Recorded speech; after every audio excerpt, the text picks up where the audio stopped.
So, for us, each game is important, that I keep stressing. And, this game is the same. We have won 6 out of 6. There's no secret about that. And we want to continue in that record. So we have the luxury of having our 2 most experienced players, back in the team.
Forward to this one, Samuel Badri.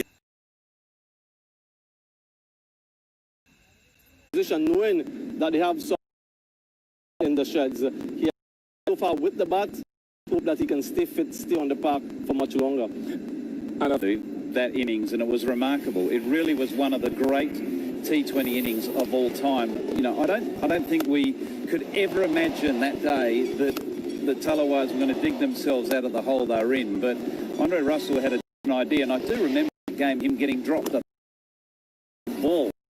At that point, flawless. It was incredible, but it was gobsmacking, and he also took wickets, I think, in that game as well. Maeve. Yes, and it's not easy to come by. I mean, that innings, I remember that performance. It really shell-shocked the Trinidad Knight Riders as well as all the fans. Remember, it happened at the Queen's Park Oval. So he scored a century against them at home, and today will need him to fight. Piece of T20 generally and their history has been Sunil Narine, and his form with the bat and ball this season, how good has it been? Well, he's one of the game's best all-rounders, and he's proved that time and time again. And in the early games of the Hero CPL this year, he stood up and got runs, got 2 half-centuries. He's always a nightmare with the ball. He's so economical. He doesn't take as many wickets as he normally he has done historically, and that's because opposition sit on him. They know they can't afford to lose wickets against him, and I think that happens to the very best spinners in the world. I think Rashid Khan is also faced with that situation where we'll see how that carries Sunil Narine today. Karen Pollard on the other hand. The game was done and dusted. The Barbados Tridents were well and truly in charge until Karen Pollard stepped to the crease. We know what he is capable of, and he demonstrated it yet again. Simply sensational knock. His power, his brutality, his force. He was able to target certain Walsh in particular. Came in for some rough treatment. But the way he went out that innings, you felt that he was all the way. Unfortunately for him, he wasn't able to carry the team over the line, but Carrie Pierre did the job in the end. And when you have that sort of power in your team, Bish, it gives the batsmen at the top, the likes of Lyndall Simmons and Colin Monroe, that freedom to express themselves, knowing that they have someone with that capability in the back end. Yeah, there's a great advert that says power without control is nothing, and Karen Pollard and Andre Russell certainly have that. What are the other things about his influence on this TKR team, second season as captain, Tom?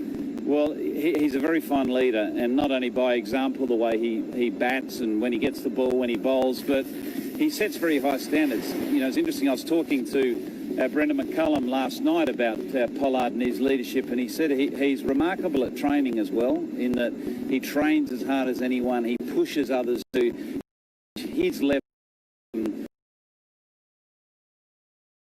of others to the standards that he expects is phenomenal. Wanting to win every time and driven to be a success team-wise and individually. It's incomparable really to have. We've got Brendan McCullum, and we're not overlooking Sunil Narine. What does that bring and franchise? You help them. You mentioned those 4 there. They have been through it all. And when you have that in the bank, that experience, it's easy to pass that on to your teammates and to really understand what the situation, strength, team that knowledge to the season, because when you get to the semis, you lose, you go home. But right now, you've heard from us. Let's get an in-depth report now from the local franchise. Trinidad and Tobago celebrated 58 years of independence yesterday.